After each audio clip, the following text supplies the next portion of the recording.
This is a would you rather Right. game. It's all filmmaking related, and some of them are very silly. Okay.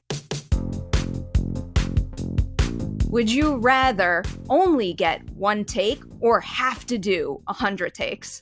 I think I'd rather have to do 100 takes. One is just too much pressure. All right, here's a silly one for you. Would you rather have to fake sneeze or fake vomit in a scene? Oh, fake sneeze, obviously. I've done both. Oh, okay. Yeah, I've done both. Fake sneezing is a lot more fun and easier on the voice. But you can do a convincing fake sneeze, because that's usually what people don't choose because they don't. Yeah, I asked this question to the right person. Feel like I don't know how good that was, but I believe so far. Okay. I think it's you and Oprah. Oh, that was good. I think I know the answer to this one, but would you rather have no food or no caffeine at craft service? no caffeine. This isn't a would you rather question, but what is your on-set vice? The food at craft service that... Fritos. Fritos to me, it's a health food. There's nothing in Fritos that isn't healthy. Corn, salt, corn oil. What? So, for this one, you get cast as the lead in a spy movie. Would you rather play a spy who's more like James Bond or a spy who's more like Austin Powers? Oh, James Bond. It's not even a question. All right, one more here. Would you rather have to fake wake up in a scene or fake drive in a scene? Fake waking up is hard. People who do that well, I really admire it. That's when I study, because fake waking up is hard. Fake driving is fine. Fake driving, you don't have to do anything. You just sit there. Just you don't move your hands like this and don't look to the side for 5 minutes. Don't, as long as you're not doing this. Just keep your hands on the wheel and it's fine. It's those people who like spend like the whole scene looking here that I'm like, what are you? Look out the window. I've got 8 questions here. I roll the die 3 times, and whatever 3 things that I roll for you, that's where we're starting at least. This one's called Movie Skills.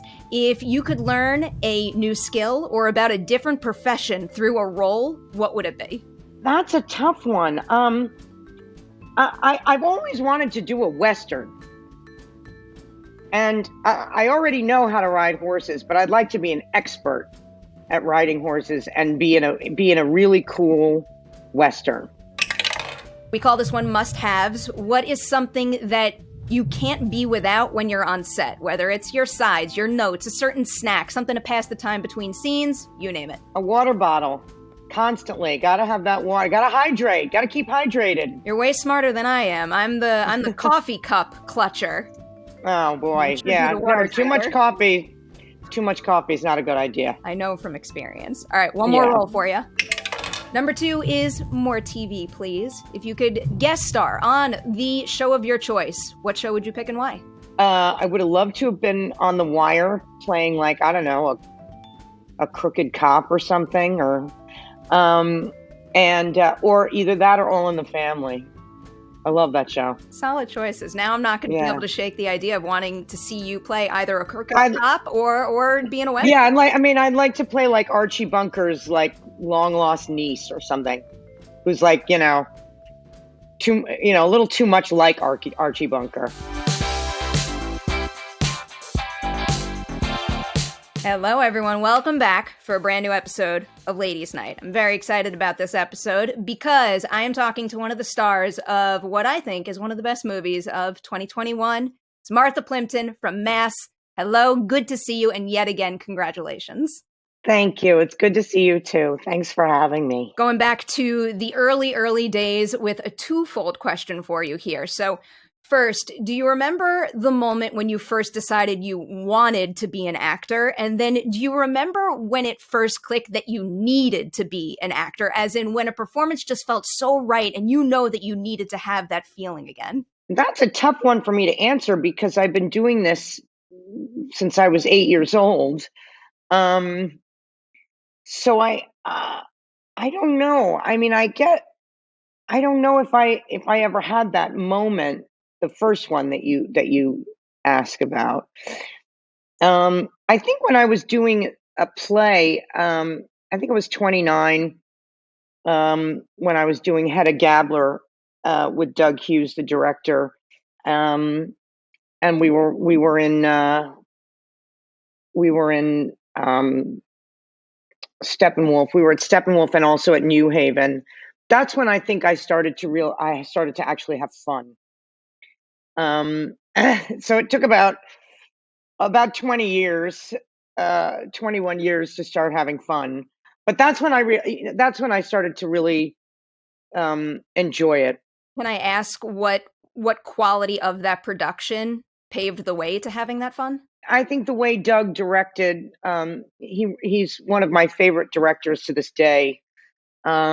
He just was so rigorous and yet so fun and so specific, and he just made it feel like a worthy vocation, and I don't know if I ever had thought about it really quite that way up until then. One of the places we have to start with your filmography is, of course, Goonies. So it is often referred to as a breakout movie for you, but did it feel that way? No. I mean, making it was obviously, a wonderful, incredible experience. And, working with Dick Donner was just so incredibly fun. And rest his soul, we all miss him enormously. He was just a kind and burly father figure, and he was a loving and lovely man, and loud and brash, and just a riot. Working with Steven as well, I mean, was a wonderful dream come true, and all of those experiences that we had on that film were a dream come true. But when the film came out, it wasn't initially a huge hit.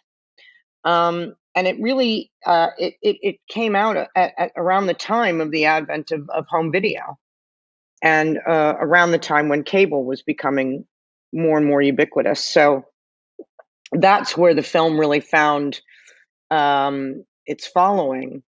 And so it was a sort of a long evolution, from the film it was to being this sort of cult, not even cult anymore. I mean, everybody's seen this movie, and everyone shows their kids this movie now. You know what I mean? And now people are showing their grandkids this movie. Could my question then apply to almost a delayed reaction, where all of a sudden new opportunities start coming your way well after release because so many people just joined that kind of cult following that the movie built up? I don't think I ever got a job because of the Goonies, but I've had many wonderful other experiences because of it, but I don't think it ever got me any work. Bringing up Parenthood makes me want to ask you about working with that ensemble. So at that point, you had already had some experience, but all of a sudden you're on set acting opposite, I mean, just like some of the greatest out there. Yeah. So what is something that you saw one of those, acting greats or more veteran performers at the time do that you put in your back pocket and said, I want to apply that on a future project myself? It was really a wonderful kind of party, that film. I didn't see anyone sort of go off and concentrate or, pull any tricks out of a hat. I just saw professionalism and kindness and warmth from everyone. And Ron Howard creates that sort of environment on his sets. And, so people were just, lovely and happy to be there, and, joyful. And, I think that's what I took away from it, that one should have a good time, know your lines. And of course it was nerve-wracking, being around some of those people, and I was starstruck a little bit. I won't lie. You just pick up this sort of general sense of being happy to be there, feeling lucky to be there. Dare I say, maybe those are some of the more important lessons to learn than picking up tips and tricks about your craft. That's right. Yeah, absolutely. All right, to open it up to all of those TV guest appearances now, which one would you say taught you the most about what you wanted to do when you got to lead a show of your own with Raising Hope? Oh, boy. You know what? Raising Hope was such a unique experience. It was my first time as a series regular. And Greg Garcia is a totally unique kind of showrunner and show creator. He's unlike anyone else. And so it was a total joy, and it was just fun. And it also saved me from abject poverty, and came at a time when I was really quite broke. And so I was just so incredibly happy to be there.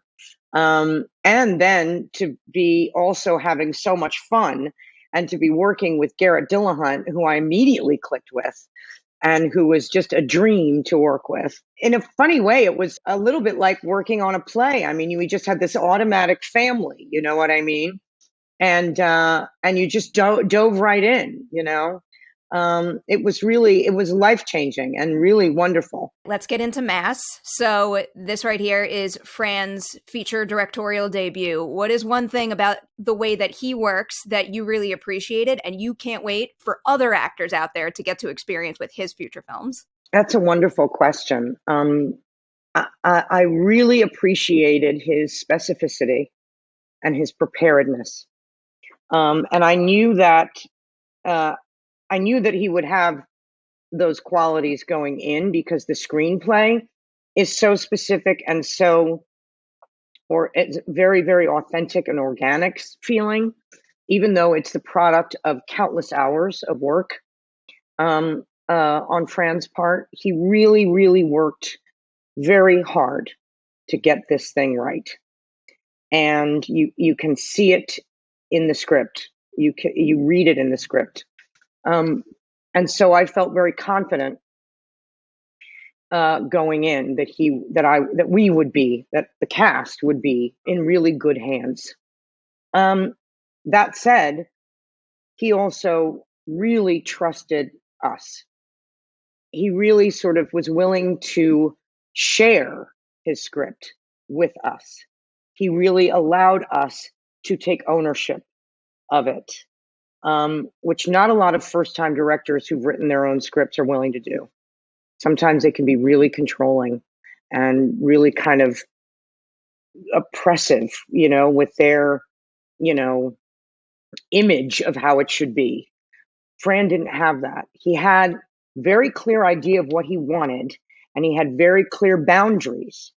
But the space he gave us to work within those boundaries was enormous and felt really unusual. He really gave us that movie. You know what I mean? It was an incredible gift, and one that not a lot of directors are able to give their actors. So I usually don't like to repeat questions, but I kind of want the answer that you gave at the Q&A to like live in video form somewhere. But can you explain to the ladies' night audience why this movie has no reaction shots?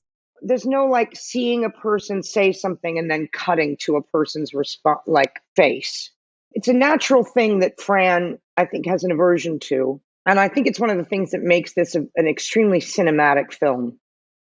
One of the most cinematic I think I've ever seen.